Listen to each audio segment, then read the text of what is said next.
Assalamualaikum warahmatullahi wabarakatuh. Welcome back to Resensi. Baru-baru ini publik digemparkan dengan paket seminar poligami yang bertarif jutaan. Pemateri dari seminar tersebut mengklaim diri mereka sebagai praktisi poligami yang telah menikahi 2-4 perempuan. Bagaimana sebenarnya duduk perkara poligami dalam hukum Islam?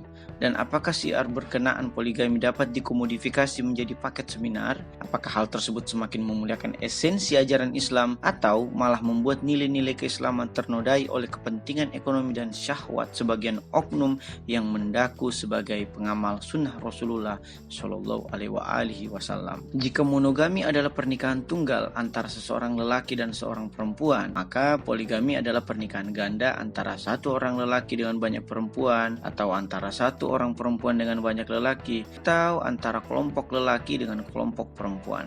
Nah, komunisme seksual yang mengawinkan satu kelompok lelaki, yang mana umumnya kelompok saudara lelaki, dengan satu kelompok perempuan, yang mana umumnya kelompok saudari perempuan, telah lama ditinggalkan.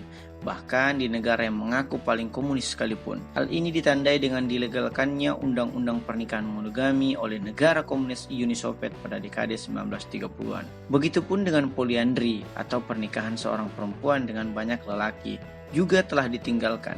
Bahkan oleh kabilah yang paling tradisional sekalipun. Praktis pernikahan ganda atau poligami menyisakan poligini, yaitu pernikahan seorang lelaki dengan banyak perempuan sebagai satu-satunya alternatif dari pernikahan monogami. Namun, apa yang membuat poligini masih dipraktikkan oleh sebagian umat manusia, bahkan disunahkan dan diberikan restriksi oleh hukum Islam? Atau dengan kata lain, mengapa sih manusia berpoligini? Poliandri dan komunisme seksual menuai kegagalan dikarenakan tidak jelasnya nasab sang anak dari pernikahan tersebut dan kecenderungan kodrati perempuan untuk lebih kepada pernikahan monogami. Lalu bagaimana dengan poligini? Ada beberapa faktor yang menyebabkan manusia berpoligini. Di antaranya, pertama, faktor geografis. Faktor ini didukung oleh ilmuwan barat seperti Will Durant maupun Bertrand Russell yang merujuk kepada kondisi geografis timur yang katanya panas, sehingga tingkat kedewasaan masyarakat timur yang relatif cepat membuat masyarakat timur memiliki nafsu yang tinggi sehingga membutuhkan poligini sebagai alternatif. Kedua, faktor biologis. Perempuan yang mengalami menstruasi, masa pasca kehamilan, dan menopause yang membuat kebutuhan seksual lelaki tidak sepenuhnya dapat dipenuhi oleh satu perempuan saja. Ketiga, faktor ekonomi yang oleh Ali Asghar Engineer dalam buku Tafsir Perempuan sebut sebagai alasan mengapa poligini dibolehkan, bahwa janda korban perang ataupun perempuan yatim membutuhkan perlindungan, baik perlindungan lahir maupun batin, sehingga poligini bagi lelaki yang telah mapan secara ekonomi dapat membantu mereka.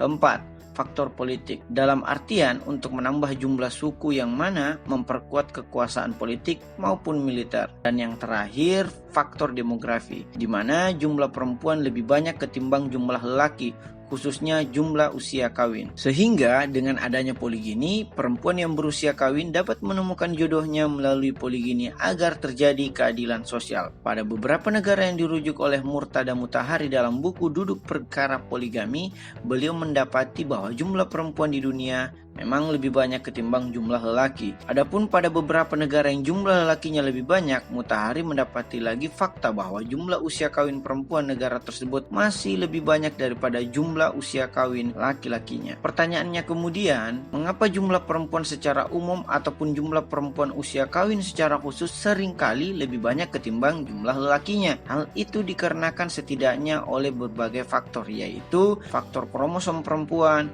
beratnya medan pekerjaan lelaki yang lebih banyak di luar ruangan, wajib militer pada lelaki, daya tahan tubuh perempuan yang lebih kuat, yang mana kesemuanya itu pada gilirannya akan meningkatkan angka harapan hidup perempuan yang lebih panjang daripada lelaki. Poligini untuk janda menjadi relevan dalam konteks ini. Lalu apa sih hak dan kewajiban dalam poligini? Kita dapat mengetahui hak perempuan dalam poligini dengan memahami kewajiban lelaki dalam poligini tersebut. Islam bukanlah yang pertama yang melahirkan poligini. Islam dengan syarat yang ketat hanya melanjutkan tradisi tersebut dengan memberikan restriksi, yaitu batasan menikahi 2-4 istri selama sang suami mampu berlaku adil tentunya. Tradisi sebelumnya justru tidak memiliki batasan terhadap jumlah istri, di mana syarat keadilan bukanlah sesuatu yang penting.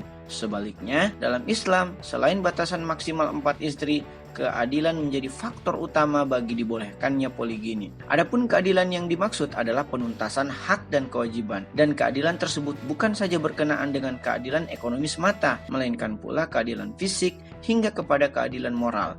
Jika salah satu entitas keadilan tersebut tidak dipenuhi, maka poligini menjadi terlarang untuk diamalkan. Namun, jika syarat keadilan tersebut dapat dipenuhi oleh lelaki, pada gilirannya poliginilah yang justru melindungi keluhuran monogami. Karena dengan poligini, selain perempuan usia kawin dapat meraih hak menikahnya, masyarakat juga terhindar dari perzinahan, perselingkuhan, hingga perkawinan menyimpan lainnya, semisal yang kini dilegitimasi oleh negara pendukung LGBT atau pernikahan sesama jenis. Kelebihan jumlah perempuan usia kawin yang tidak diberikan hak menikahnya karena kurangnya jumlah lelaki usia kawin akan menyebabkan frustasi tak kawin dan krisis moral lainnya. Sebagian pengamat memandang poligini memiliki dampak buruk bagi psikologi istri, pendidikan anak, moralitas keluarga atau masyarakat pengamal poligini, diabaikannya hak-hak perempuan, hingga kepada tuntutan kaum feminisme secara filosofis berkenaan dibolehkannya poliandri jika poligini masih dipraktikkan. Padahal,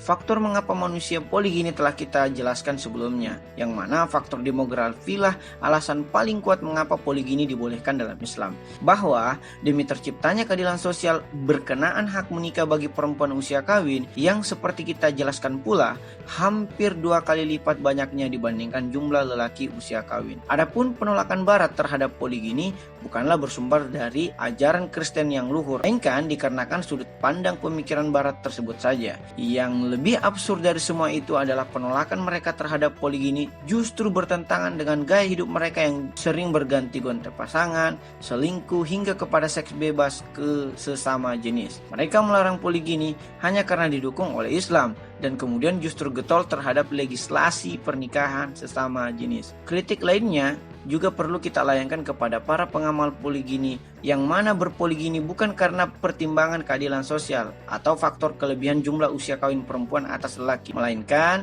dikarenakan keinginan seksual mereka semata. Apalagi dalam konteks masyarakat Indonesia saat ini, di mana bukan saja jumlah lelaki secara umum lebih banyak atas perempuan, tetapi jumlah usia kawin lelaki juga lebih banyak atas perempuan. Maka mengamalkan poligini pada situasi kelebihan jumlah usia kawin lelaki atas perempuan bukan saja berlaku zalim atas perempuan, namun berlaku zalim pula pada lelaki yang belum mendapatkan hak menikahnya tersebut. Kezaliman ganda kemudian mendera mereka dikarenakan menjadikan poligini tersebut sebagai objek komodifikasi atau perdagangan berkedok seminar, sebagaimana kepentingan syahwat mereka yang berkedok sunnah dari agama. Dalam pada itu, alih-alih poligini merupakan amalan sunnah, justru direndahkan derajatnya menjadi sesuatu yang haram atau terlarang dikarenakan imbas ketidakadilan sosial yang ditimbulkannya. Nauzubillahi min dzalik. Ada pertanyaan?